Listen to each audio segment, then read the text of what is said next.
A very good morning, ladies and gentlemen, and welcome to the launch of the 2021 Eurobarometer Report for Ireland. My name is Andy Klom, and I'm the acting head of the European Commission representation here in Ireland. I'm delighted that there's been such a high level of interest in learning more about Irish and European public opinion trends towards the EU and attitudes towards political and social issues more generally. On behalf of the European Commission representation in Ireland and our partner for today's event, the European Movement Ireland, I want to welcome our guest speaker, Paul Moran, Associate Director at Kantar, the company that prepared the 2021 Eurobarometer Report for Ireland. We extend our thanks also to the author of the report, Dr. Stephen Quinlan, who unfortunately could not attend due to unforeseen circumstances, but we are very grateful for his work. We're also very grateful to Paul for joining us to present the findings of this report and lending his expertise and knowledge to our event. Now, after Paul's presentation, he'll be available for a Q&A with yourselves. Please make sure to send your questions by email to us. The email address is events@europeanmovement, that's one word, .ie. I'll repeat that, events@europeanmovement.ie. And if you want to, please also engage on social media. Today's hashtag is #Eurobarometer. Now, without any further ado, I give the floor to Paul. Thank you, Andy. And good morning, everyone. It's a beautiful morning here in Dublin. I'm not too sure what it's like where you're. But yeah, as Andy kind of said, some fascinating results in this kind of latest Eurobarometer poll. So I suppose without kind of further ado, let's kind of get into it and let's look at some of the results. If we can move on to the next slide, it'll really just show. Sorry, Andy, if you could move on to. Yeah, perfect. Okay, I suppose before we kind of start, just in terms of the nuts and bolts, we've been conducting this kind of survey since 1974. It's a biannual survey. So in terms of who it is we're speaking to, it's the 27 kind of member states and also some non-member states. But for the purposes of today, we'll be obviously focusing upon Ireland and also kind of doing some comparisons with the member states. So this study was conducted by Kantar. Obviously, with everything that's been happening over the last year, we've had to kind of change our methodology. Previously, it's always been a face-to-face study, but the last kind of two waves, one that was done mid-year last year, and obviously this one that was done between February and March of this year, we've actually kind of migrated online. So in terms of what it is and who we talked to, it's nationally representative study. So it's sample size of over 1,000, nearly 1,100 respondents aged 15 plus. So from a statistical point of view, that gives us a margin of error of plus or minus 3%. So in essence, it's a very, very robust report. I just want to draw your attention, though, in terms of those fieldwork dates, looking at when we spoke to people in Ireland, it was from mid-February to the beginning of March. And that's really key, I think, because I suppose it really puts things into context. Obviously, the world has kind of has been turned upside down in terms of COVID. More recently, what's happening now is that we are actually now seeing people's kind of reactions to vaccination programs and the rollout of the vaccination programs. But also something that we really need to kind of bear in mind, particularly so in terms of the Irish results, is this really is coming off the back. These fieldwork results are coming off the back of the UK kind of leaving the EU, and obviously from an Irish perspective, that's had key kind of implications and ramifications for our relationship, not just with the EU, but obviously, not just with the UK, but specifically as well with the EU. So next slide, please. So there's going to be three kind of areas that we're going to look at. One is kind of sentiment towards the EU. Secondly is looking at economic kind of sentiment. And then thirdly, we're going to focus specifically on COVID. This is an extremely kind of busy slide, and so apologies for that. I hope you're all kind of watching it on full screen. So really, this is just kind of tracking kind of our relationship with the EU since the year 2000. So it's a longitudinal study. So just to kind of highlight, the line at the top is our kind of Ireland's kind of relationship with the EU in terms of a positive image of how we could see the EU. The yellow line in the middle is the EU average, and then obviously the red line at the bottom is kind of where there's negativity within Ireland. And there's a couple of things to draw your attention to. First and foremost, we are now, at one of our highest levels in terms of a positive image of the EU that we've seen in a long, long time. We're actually now at 75% kind of positivity. The last time we actually saw that was in August 2004. So it really there is very kind of strong kind of feelings and a strong kind of positive opinion towards the EU and what it stands for. And also, I suppose, in a way, on how we as a nation, how we, and a population, how we can connect with it. And even if we look at, when we compare our relationship to the EU average, we can see that the gap is actually widening. So we've always had a very strong relationship.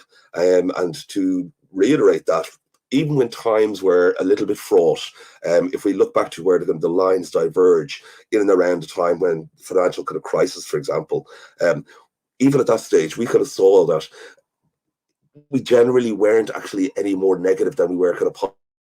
So even when we had a rocky road, we still kind of saw the benefits of the EU. So it's a really kind of strong kind of picture. In essence, we're at a 15-year high. And we will kind of go into this in more detail, but I suppose really to take a step back and try and understand why is that? Why have we actually kind of gone so kind of far ahead in this not just this study, but in the previous kind of study of last summer. I think that really the main kind of thing is it's actually our relationship with the UK and our relationship with the EU and the EU's relationship with the UK. We have to kind of bear in mind that this fieldwork was done in February, so therefore we're coming off the back of the EU kind of, or the UK kind of leaving, officially leaving. We had all the the issues of the land, the sea border, and that to a certain extent from the population in Ireland seemed to kind of fall in their favour, in our favour. Not without its kind of faults, obviously, but having said that, we do kind of feel that in some respects the EU had our back. And you can see there that what it's saying now is that in terms of the 27 members, we are very much kind of at the forefront in terms of our positivity. We're actually only second to Portugal. Okay, next slide, please.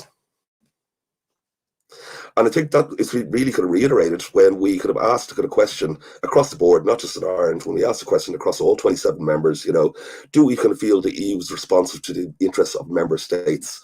And we're actually at the highest. So we're on the left-hand side there, that's 77% of the population believe that, yes, the EU is responsive to the interests of our state. That question was obviously kind of asked across all other countries. And if you look towards the middle, you can see actually the 27 average is around 57. So, we're at 77%, playing 57% at an overall kind of EU average. So it really is kind of a very kind of positive story, and it almost kind of feels as if we feel in Ireland that the EU has our back. That's actually the highest score that we've seen since 2007. So it just kind of goes to show that it all seems kind of quite positive. And really, it does go back, down to, and boils down to, obviously, kind of a reaction to kind of COVID and kind of the vaccine rollout. Again, it's not been without its kind of issues, but one suspects that within Ireland, that the fact that we actually had the clout of the EU behind us meant that we were in a kind of better position to be able to kind of get any kind of vaccines at all. So in that sense, we were kind of more of the club, and that kind of really kind of felt good for us. And then, as I mentioned, obviously Brexit and what happened there. Those two kind of areas are the two key areas that we've kind of seen more recently that have really kind of actually kind of ratcheted up our kind of support. Next slide, please. So then when we kind of ask about kind of trust, what we're kind of seeing here is that we're actually second in terms of our trust of the EU. So we either kind of tend to trust or tend not to trust. In essence, what we're kind of seeing in Ireland is 3 and 4 of us, 74%, are actually kind of saying that, yes, we trust, in the institution of the EU and the EU and what it stands for. As I mentioned, second only to kind of Portugal. So it really kind of goes back and it reiterates what we're kind of saying in those kind of key areas, and that Ireland potentially had kind of felt adrift, geographically and politically from our nearest neighbours. So we're almost kind of leaning more so on the EU for kind of trust. So we don't have that sense of being cast adrift as we potentially could have if things had actually gone in a different direction. And you can see there just across the board in terms of levels of trust. It is kind of that the EU average for trust, we are kind of looking at that, half of the member states or half of the population would actually, or half the member states are saying that, yes, they have trust in the EU. So we are kind of ahead by a country mile on that kind of statistic. Next slide, please. Now, some new kind of questions that were kind of introduced this time out was asking about the European Green Deal. And I suppose just to kind of put that into context, really what it is, the European Green Deal is about kind of aiming to have the EU carbon neutral by 2050. It's a tough ask, but it has to be done, and there will be kind of sacrifices that have to be made. So there's a range of kind of different kind of options in terms of what areas, what should be given top priority. So on the left-hand column we have the Irish results, and on the right-hand column we have the EU results.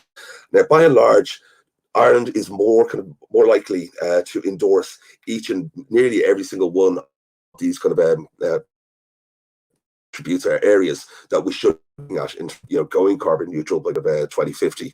So at the top there, we're very kind of interested in prioritizing the idea of renewable energy. In some respects, we have some advantages, obviously being on the Atlantic, but also actually if you look across, we can see other countries in the EU that are actually really kind of harnessing kind of renewable energy.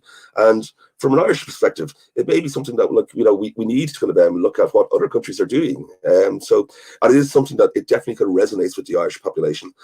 I'm not going to go through each of the various kind of attributes or various kind of priorities, down the list, but I suppose really it's if we look at the bottom. What we can see as the ones that are not seen as priority, both within the EU, relatively speaking, and within Ireland, is this idea of reducing energy consumption or introducing taxes on products. So in some respects, it's almost a case of yes, we do have green aspirations, not just in Ireland, but in the EU. We have green aspirations, but we're a little bit more nuanced, in terms of who pays for it and how are we going to pay for it. So there is definitely kind of positive kind of movement, but I suppose in some respects, if we look at even the Irish results in these are more kind of factual as opposed to kind of aspirational or emotional kind of elements of the EU, like we're talking about kind of trust and those kind of areas.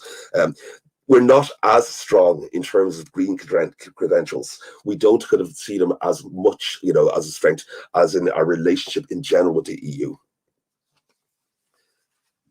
Next slide, please, Andy. Okay, so that was a bit of a whistle-stop tour just in terms of our relationship. And as you can see, very, very kind of positive. So looking then at kind of economic kind of sentiment. So this, the bar charts on the top are really kind of talking about the current situation in terms of how we kind of feel, about kind of, both on a macro level, how do we feel about the current economic situation and the current employment situation. So that's the top left-hand side. Then on the right-hand side, it's about, the personal, it's this micro level. How do we feel about, our personal job situation and our household situation? Then on the bottom, we look towards the future, as in what do we kind of see is going to happen in the future. And it is kind of quite interesting that we are kind of seeing, we acknowledge at the moment in the top left-hand corner that the current economic situation, at 42%, in terms of being, at 42% in terms of being kind of good, is actually at the worst that it's been since 2015. However, we're still kind of ahead of the EU kind of average at 29%. So in essence, what we're saying is we feel more confident in ourselves, in terms of the macro kind of situation. Likewise, in terms of the micro situation, when we ask about personal kind of job confidence, as it were, 75% of Irish people are actually kind of quite confident, compared to an EU average of 58%. And I think that's probably kind of reflective of what happened prior to COVID, that we were kind of as an economy doing very, very well. So I think for some there is this kind of sense and this kind of feeling that when things kind of get back to normal, and I've seen this from other research that we've done specifically in relation to COVID, when things get back to normal, Irish people are kind of quite confident in terms of where we will go and what will happen. And then looking into the future, again, nearly kind of half, 44% are going to say that the economy will actually kind of become better over the next 12 months. obviously with vaccine rollout, that is hopefully is going to be accelerated. And that's going to reflect both in terms of the macro economy, but also on the right-hand side, when we look at the micro in terms of kind of a personal job situation, but also kind of our own household kind of situation. So in essence, I suppose like we do kind of feel and we do kind of think that the economy will kind of bounce back.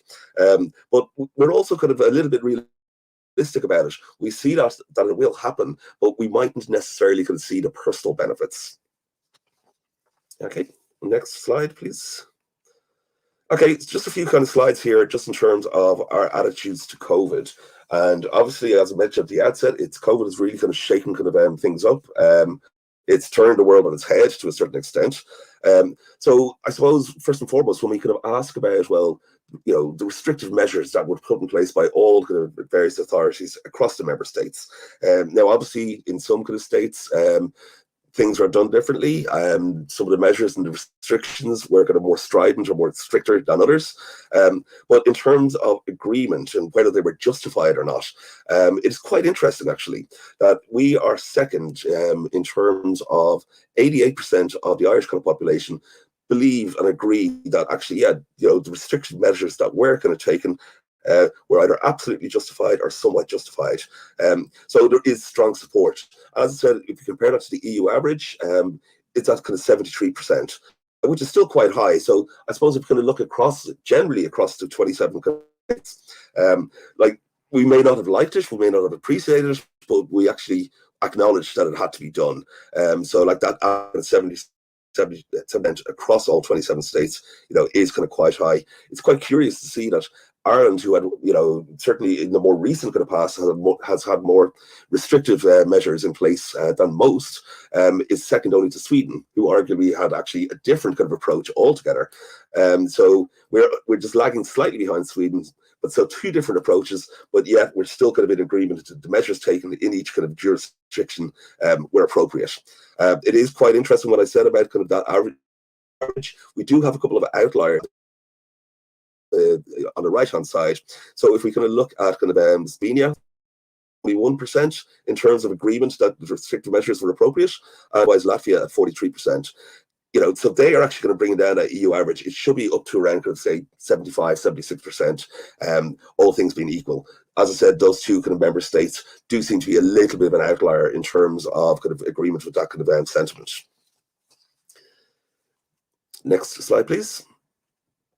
Okay, and I suppose the reason I'm kind of showing this kind of slide is really just trying to kind of measure this kind of this idea of like how satisfied with both our own government in Ireland, and likewise how satisfied with the EU in terms of their kind of approach and what they've actually kind of done in terms of measures taken to kind of fight the pandemic.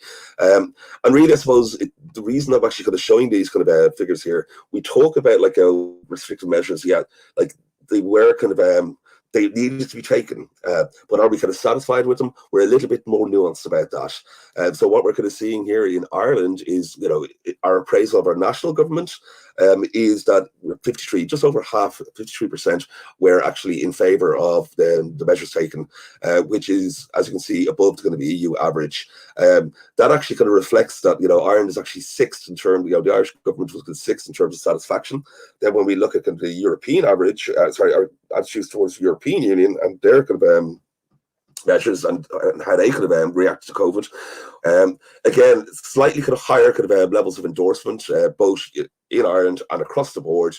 And so, but generally speaking, there is still kind of a sizable rump or a sizable portion in both instances, both national and at the European level, who are a little bit more reticent in terms of kind of offering kind of praise for what has actually happened. But really, if you look at the right-hand side, it's a linear kind of relationship. As you get older, you are more kind of satisfied. So it really kind of goes, when you go from the youngest age cohort, both in terms of satisfaction with national government and with the European Union, for both of those instances, the older you get, the more kind of satisfied you are. So it really is a battle between health and wealth.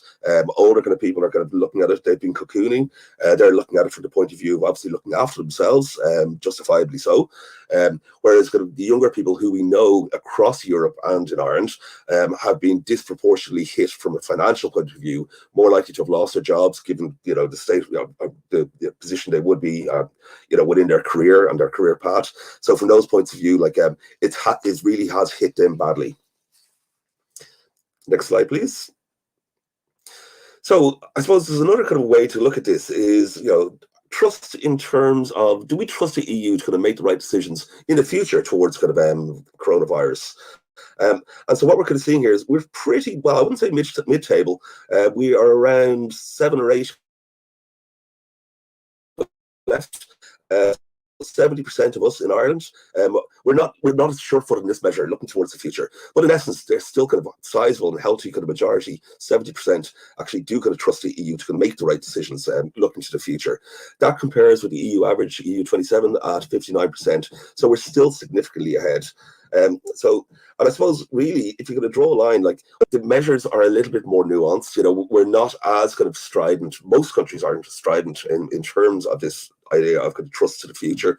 The fact of the matter is, there's only kind of 3 countries that are actually kind of showing a minority of kind of trust or minority agreement in terms of trust. So the Czech Republic, Austria, and Greece, the 3 countries there on the right-hand side. Okay, so that's, I suppose, just looking at it from the point of view of COVID.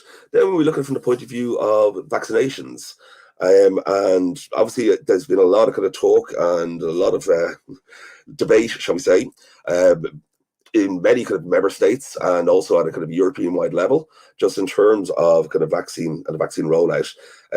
So when we kind of ask, do people, are they kind of willing to receive kind of the COVID vaccine? In Ireland, 3/4 are actually saying not only yes are they interested in kind of getting it, they want to get it as soon as possible, which is actually the highest out of any member state.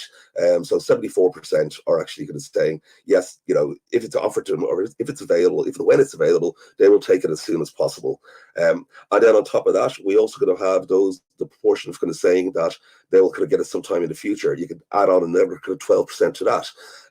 When we kind of compare that to kind of the EU kind of average, our 74% is streets ahead. When we kind of look across the member states, less than half, 45%, which is a little bit worrying, are saying if it was available to them, they would actually get it as soon as possible. So I suppose in a broader sense, we need to kind of almost kind of take a step back and try and understand from a European perspective, not just an Irish perspective, from a European perspective, why is that? And I suppose that's in some ways that's a communication thing that needs to be kind of addressed. That a sizable proportion of the population are still a little bit reticent about kind of getting a vaccine if it is available to them. Just as a sidebar, almost.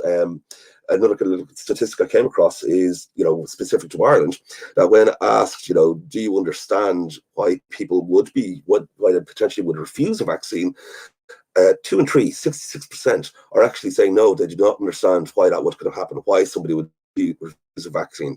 And again, from other research that we've done, we have kind of seen that levels of compliance and this level of enthusiasm more so within our own country, within Ireland, to get this vaccine. It's almost like a badge of honor, and there's an excitement when we kind of hear that you've got the call. So it contrasts nicely to what we're kind of seeing in other kind of states. Okay, and just finally, in terms of the vaccine, we also could have asked the question across the member states, are the kind of the vaccines being developed and tested and authorized too quickly? And from our own perspective, in terms of are they being kind of developed too fast? 69%, over 2 in 3 disagree. So there's a kind of a comfortable and kind of healthy majority that are actually comfortable with the vaccines. And I think actually one of the reasons for that is there has been kind of quite a good communication kind of program, and in terms of explaining and understanding that, well, okay, this isn't something that just happened overnight. For a long time, vaccines had been worked on. So there's that reassurance that it wasn't just a knee-jerk reaction behind the scenes since SARS, since things before it, since MERS. All these kind of things had been working. It just got accelerated. So that's one area that we're seeing why kind of vaccines are actually, are seen to be kind of be done at the right, being introduced and rolled out at the right kind of pace. But secondly, and I think this is probably kind of more pertinent to Ireland, our closest neighbour in the UK, where there was kind of, I wouldn't say an undue haste, but they were certainly enthusiastic and eager to kind of jump out of the blocks first in terms of vaccine rollout for their own reasons. And I think that was kind of noted, more noted in Ireland than in other kind of countries away from the UK. So it almost felt and seemed as if the EU, was obviously we wanted to get vaccines as soon as possible, the EU was taking a more measured and arguably a more kind of cautious approach. But in terms of your health, like that cautious and measured approach seems to have resonated much more strongly within Ireland. Okay, so as I said, it's a bit of a kind of whistle-stop tour, just to kind of give you a sense of like where we are in terms of relationship with the EU, where we are in terms of our understanding and our kind of hopes and fears for the future in terms of economically where we're going to be, and then obviously, as I said, kind of looking at kind of COVID. So if we kind of just look at kind of some of the kind of key areas, and we kind of double back almost, and we'll kind of just repeat, we'll go back to what we're kind of saying about kind of COVID and the vaccines themselves. Vast majority of Irish people, nearly 9 in 10, do agree that the national restrictions imposed were justified. The jury is slightly out, though, in terms of satisfaction with both kind of government and the EU.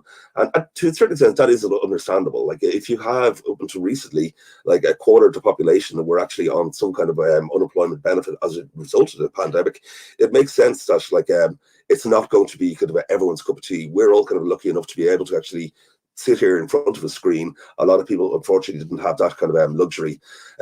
So that's, I suppose, looking at our reaction to the authorities' reaction to COVID. When we kind of look at kind of the vaccine itself, yes, there's absolutely strong enthusiasm. 3 in 4 saying they really want to have it, or already have had it. Top that up with an extra kind of 1 in 8, 12% are saying that actually they want to receive it, and an absolute kind of a tiny minority, 4%, 1 in 25 saying they actually don't intend to receive it. And then I suppose from an Irish perspective, like 3 in 5, 61% disagree with that idea that actually vaccines have been actually developed too fast. They don't believe that. They're comfortable in their own skin in terms of how the vaccines have been rolled out and how that's been communicated. So then looking at the economy, as we saw, Irish people are generally much more kind of optimistic, about our kind of the personal, our personal economic situation compared to kind of the overall kind of EU average, and that's both in terms of the individual and also kind of the household. We're also kind of more upbeat in terms of what's going to happen over the next 12 months. We do kind of sense, we do kind of feel, and it is kind of a higher kind of a proportion than we would see across the 27 member states. We do see a higher proportion of people kind of saying, yeah, that the economic situation will actually improve. Now, you could argue, is that due to kind of specifically to government policy as we kind of see it now? One suspects it may be more so to do with where we were before the rug was pulled out from underneath our feet. We were actually in a strong position economically. And so there's that hope or that hankering that we will actually kind of get back to that kind of time again. With COVID, literally the economy was turned off like the switch of a light. So therefore, with vaccines, one would hope that the economy could be turned back on at the switch of a light. So there is that kind of optimism that we can see in terms of like what is going to happen, in terms of the economy. And then finally, looking at our attitudes towards the EU, which is what we kind of started off with, extremely kind of positive. We do see like our reactions and interactions with the EU have historically been very, very good. Even as I said, at the worst of times, we were still actually, more in favour. Whereas now we're extremely kind of supportive. So we've got 3 in 4. Believe that it is it's the highest in terms of our kind of positive imagery of the EU. We believe that the EU is responsive to our needs and to our interests. We trust the EU, and we also, in relation to the pandemic, over half are actually kind of saying they agree and are satisfied with how the EU has handled it. So really, almost as a scorecard, what we're kind of seeing is all those key measures, in terms of kind of positive imagery, EU's responsiveness to us, trust in the EU, they're all very, very kind of high figures, very, very strong within our own country, but also kind of relative to other countries.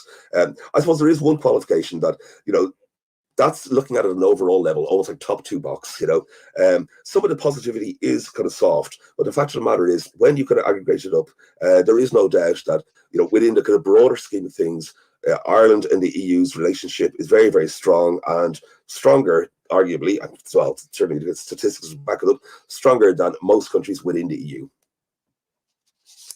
Okay, thank you.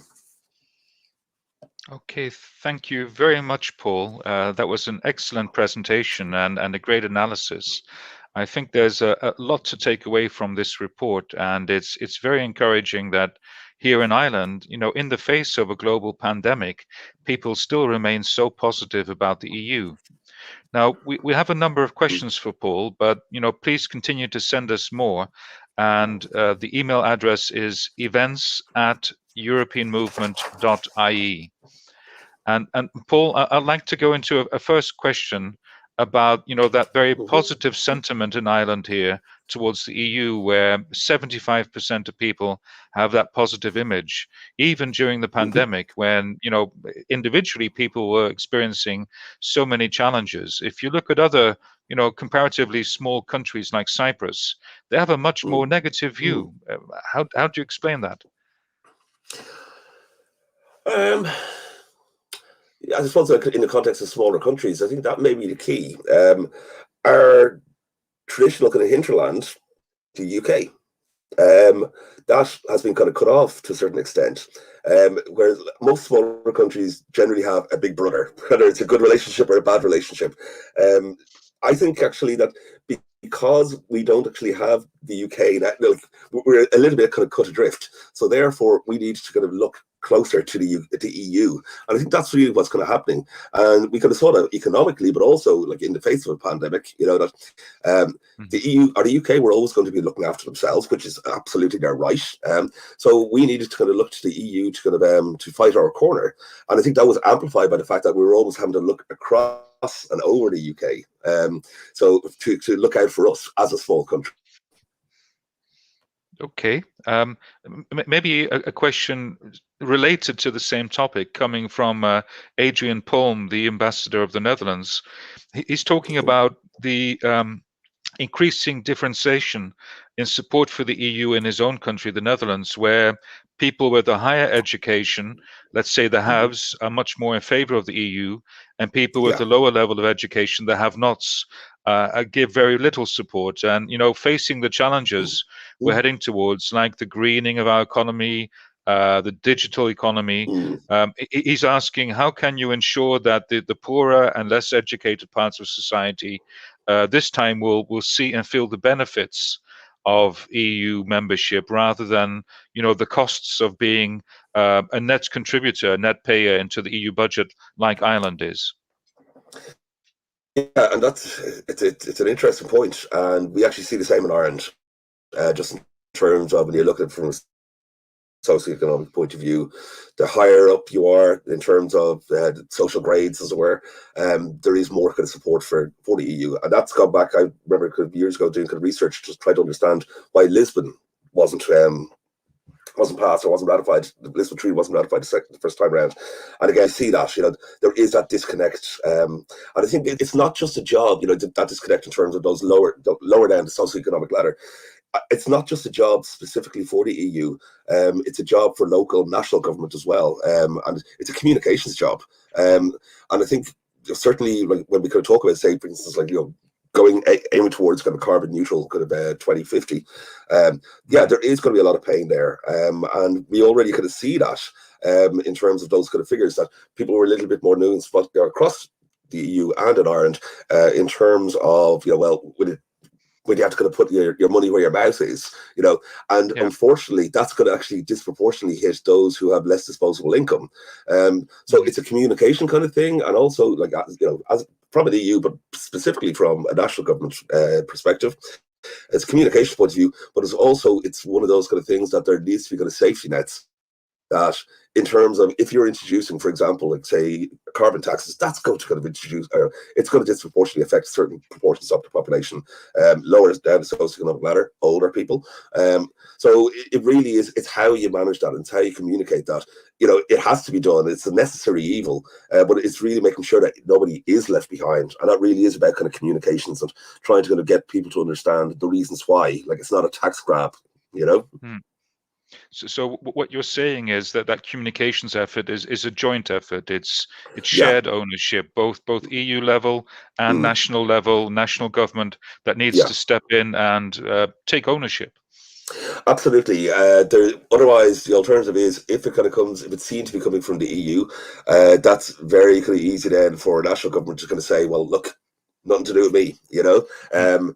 National governments have to take responsibility, and because otherwise, you know, it'll become a stick to beat the EU with, which obviously it shouldn't be. It needs to be a collaborative effort, you know, for each member state to kind of be to work. And obviously, it's not as simple as just saying it like that. But each member state does really have to kind of step up to the mark, you know. So it's not a Yeah. case of blaming the EU, you know. It's a case of Mhm. we're all in this together as a Maybe continent, you know.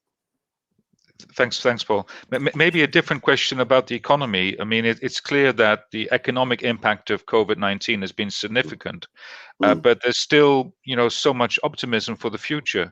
yeah. Maybe as a first question, is that down to government action or the EU's recovery plan, or both? I suspect it's a little bit of both. The EU's recovery plan, I think that kind of works more so in terms of, in a roundabout way, in terms of kind of vaccinations.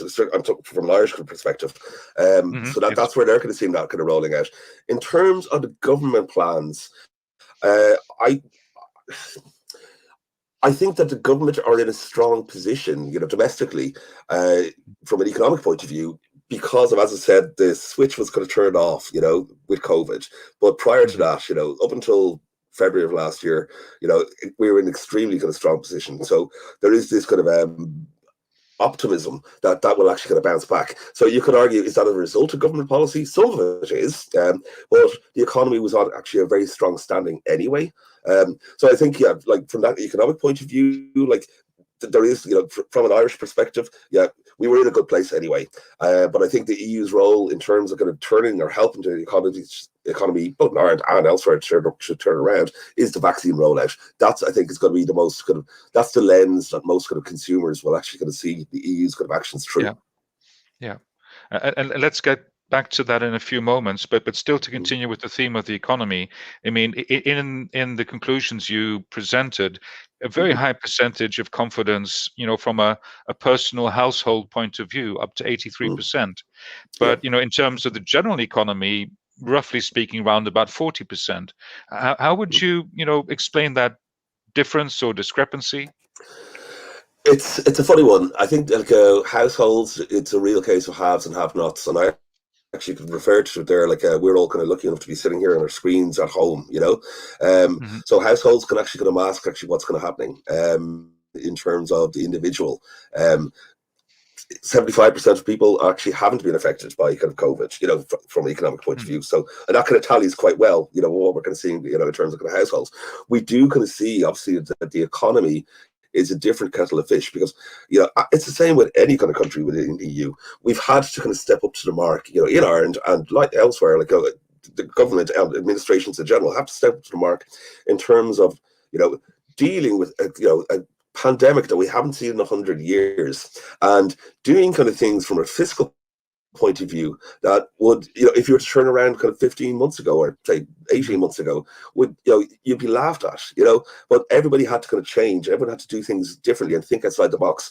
But we're also realistic about that. We do kind of, you know, we know that, look, you know, this isn't free money, you know, something is going to have to kind of give, and it has to be kind of paid back at some stage. So I think that's where we're kind of seeing, you know, there is that little bit, you know, bit of disconnect.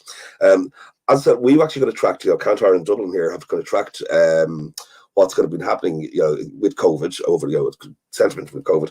And what we've kind of seen is that in terms of overall kind of economic recovery, we generally have been kind of quite pessimistic about it. Hmm. On averaging around, say, 1 in 4 would actually kind of think that, you know, things will recover quickly.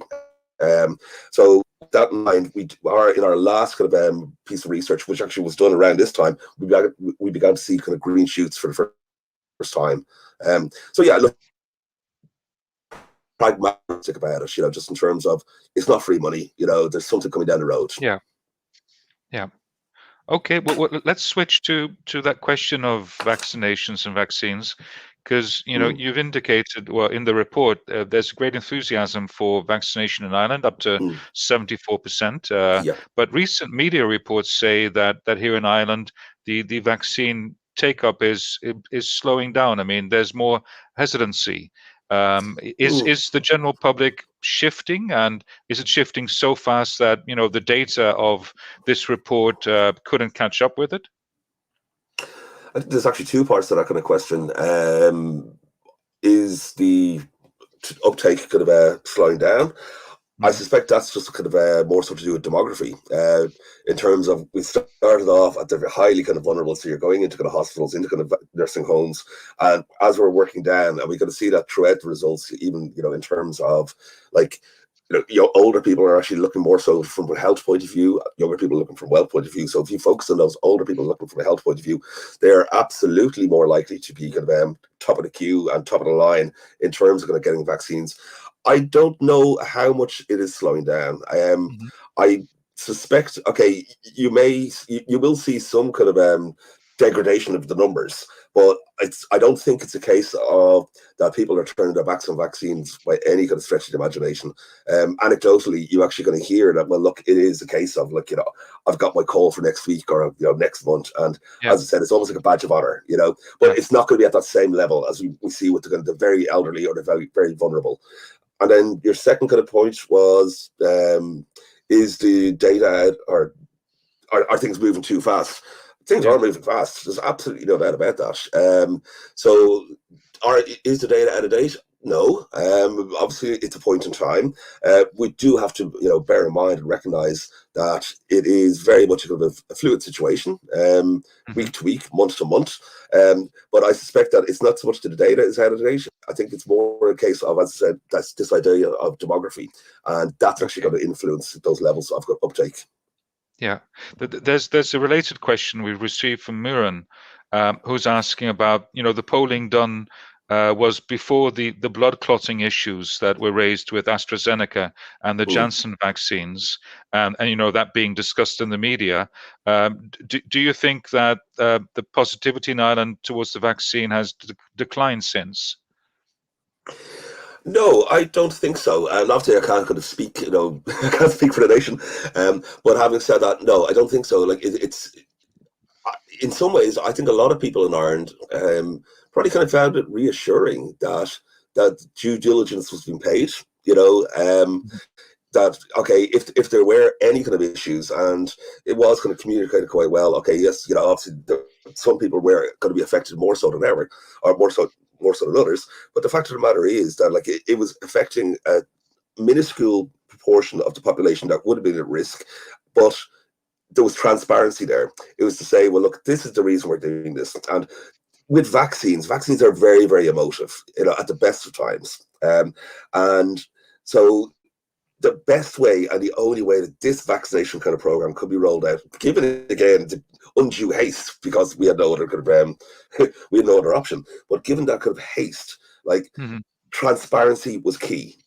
If you didn't have transparency at every step of the journey, whether it's transparency in a good way or a not so good way, you'll lose your audience very, very quickly if you're seen to have something to hide. So I think actually the approach of any of those, say, AstraZeneca and blood clotting and so on and so forth, it was much more prudent to take that approach than to say, well, let's just kind of let it go and let's just see what happens. In the long run, you may have a knee-jerk reaction, that, oh, well, what's that about? But in the long run, one suspects that it actually creates more kind of confidence in the system.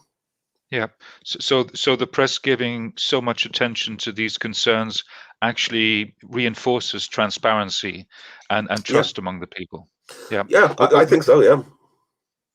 Maybe related to that, because the Eurobarometer findings show that 70% of respondents trust the EU to manage the virus crisis as we move forward. But on the other hand, a recent opinion poll here in Ireland, the one done by EMI and Red C, shows that only 45% of respondents were satisfied with the EU's vaccine strategy. What do you think lies behind the difference in these findings?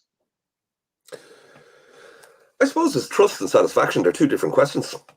So, like, trust, is it's a degree of confidence. But then, like, satisfaction, it's a slightly kind of different metric. You can be satisfied or dissatisfied for different reasons. It might not be a reason of trust. It could be a reason of distribution. It could be something kind of totally different.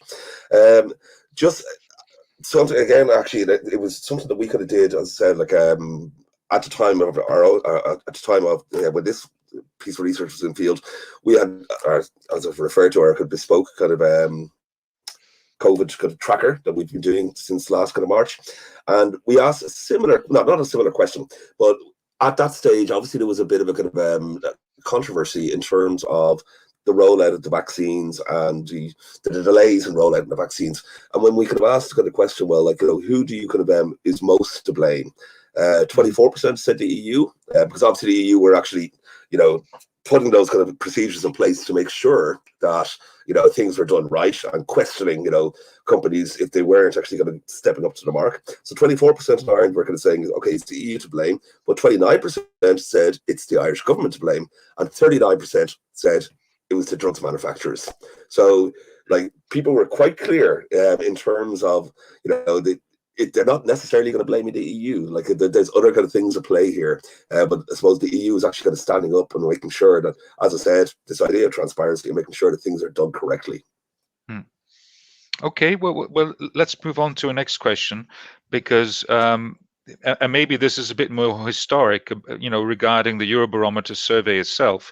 We have a question from Jerry O'Sullivan, who's asking whether you have the comparative data for, the Eurobarometer survey done during the economic crash of like 10 years ago, and how does that compare to this current report? In terms of the economic crash, okay, so you're going back to, whatever, 2009. What we could have saw then is absolutely there was, and certainly when the Troika and, the Troika came to town, yes, you did see a degradation of kind of support for the EU.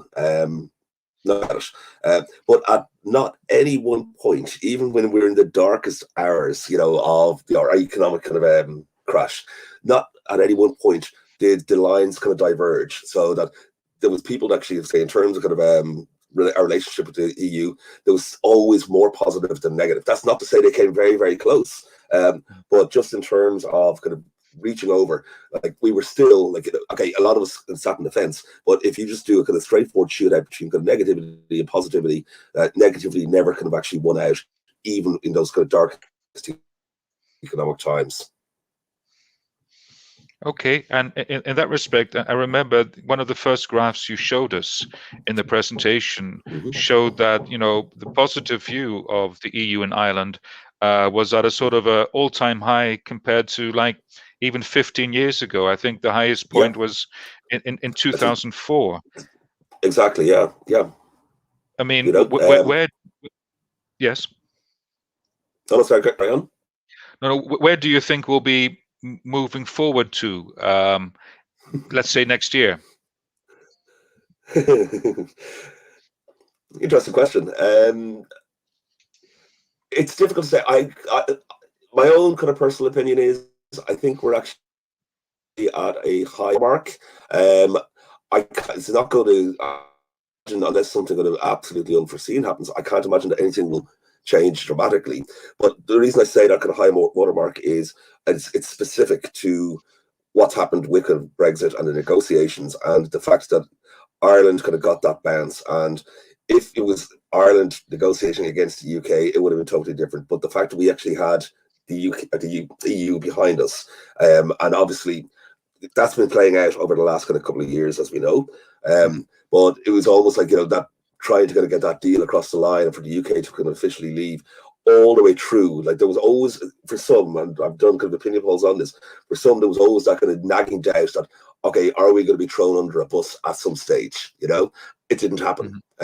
So, and I think that's now what we're kind of seeing, that those very kind of high levels of kind of support for the EU, because any kind of fear that we had have been assuaged. We're not going to, we didn't see that happen. So we're at a high water point. And that also then links into the, sorry. Yeah. I suppose will that continue? It would be nice to see a plateau. I don't kind of see it kind of keep on going that way. But yeah, like, even if it drops, look, let's face it, dropping that from a high of 17 years since 2004. And I guess if it does drop, it'll be good. And I guess that compares to the polls during the economic crisis, that what you're saying is that there's trust now. Yeah, yeah. Trust was in shorter supply during the economic crisis. There's no doubt about it. Particularly with the Troika and what was happening then and the bailouts and so on and so forth. That trust has been restored. And I think it's really like what's happened since 2016 with when the UK got voted to leave. There was a lot, 2016, there would have been a lot of obviously a lot of concern and a lot of confusion. What was going to happen? EU had our first one, for us, that really could have resonated. As I said, it's something that it's created a halo effect for the organization.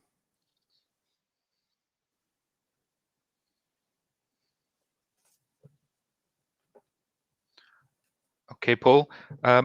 Maybe a final question, because I think also our connection is slightly under strain now, breaking up a bit.